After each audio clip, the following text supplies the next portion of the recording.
I don't enjoy farming games.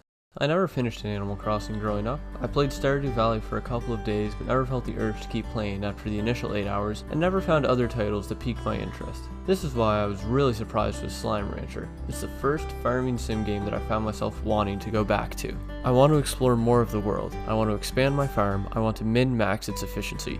I even plan out my in-game day before I go ahead with it. But before I get too in-depth about why I feel this way, I'll give you a brief overview of the game. Slime Rancher was originally available to the public as an early access game on Steam in January of 2016. It was fully released in August 1st, 2017 for PC, Xbox One, macOS, and even Linux. A year later, it made its way onto PS4. Developed by Monomi Park, a 12-person team based out of California, it garnered a score of 81 on Metacritic, as well as a run in the awards circuit of 2017. As of February 27th, 2019, it sold 2 million copies. Needless to say, people like it. After playing the game myself, I can tell you that the answer is simple and complex, just like Slime Rancher itself. I've identified a number of reasons for why I personally enjoyed this game so much and why I think you should pick it up for free right now on the Epic Games Store until March 21st.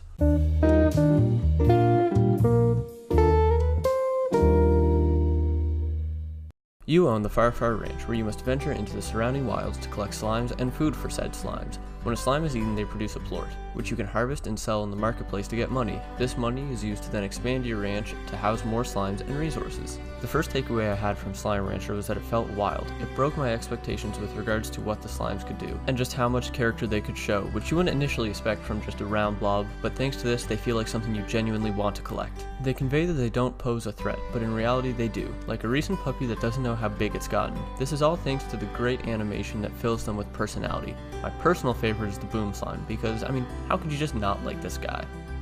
When I started the game, I expected that once the slimes were in a corral, they wouldn't act like wild animals anymore and just become a system to exploit like the farming in so many other games. This was almost right, but there were a few caveats that made me more immersed in the game. These are things like slimes jumping above the gates that you initially put up, or you having to go and collect the plorts by hand in the corral. These can all be changed later and make your life easier, but you have to spend time and money on them.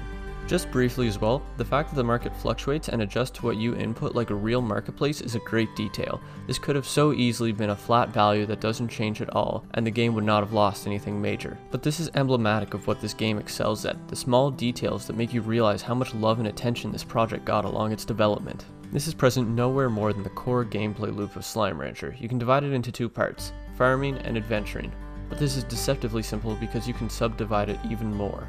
For farming, there are 6 plots to build from that are each important and valuable, although some are more important than others, and only a limited amount of plots are available. This means that everything feels like an important choice since space is limited.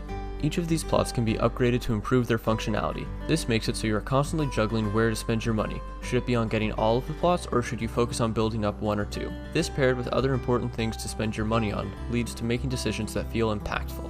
For adventuring, there are many resources to collect and only 4 inventory slots. This, paired with the fact that the slimes will often be trying to consume what you want to grow or capture, makes each time you venture into the world a scramble to try to get the resources before the slimes do.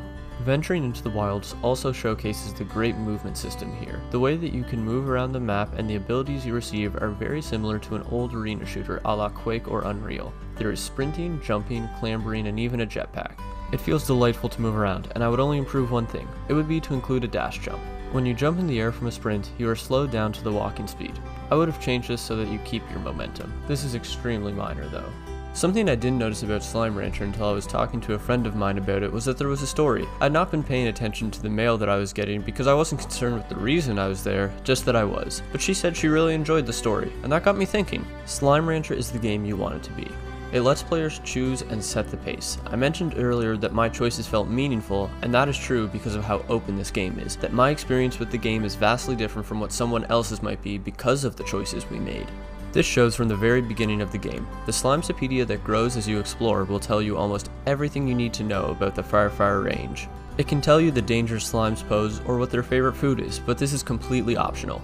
If a player wants to learn entirely by experiencing the mistakes they make, then they are free to do that. Once the player understands what their limitations are, they can pace the game as they wish. This adds a much larger appeal to the game, and I believe is one of the reasons that the game managed to sell over 2 million copies. If you want to make Slime Rancher a fast-paced game where you're trying to upgrade your ranch as quickly as possible, that's perfectly valid. If you want to sequence break the game where you get to places you shouldn't be able to from where you currently are, that's valid as well. Do you want to explore landscapes in depth and adventure further into the wilderness? Or how about micromanage every single small detail about your farm so that you can have the most efficient system? How about you just want to veg out and have a nice relaxing night? All of these gameplay styles are valid and work and are fun because of how refined the core gameplay loop is, as I mentioned previously. I have a lot more I could talk about for this game, but I know I've said enough that you can determine if you want to play it or not. I think it's a game everyone should at least try. It resonated with me, and I think a lot of people will pass it up because of how innocent it looks. If it weren't free, I know that I wouldn't have tried it. But I know for sure it is worth the asking price. And if you're watching this after it's no longer free, be sure to pick it up on a sale. Slime Rancher is just good, wholesome fun.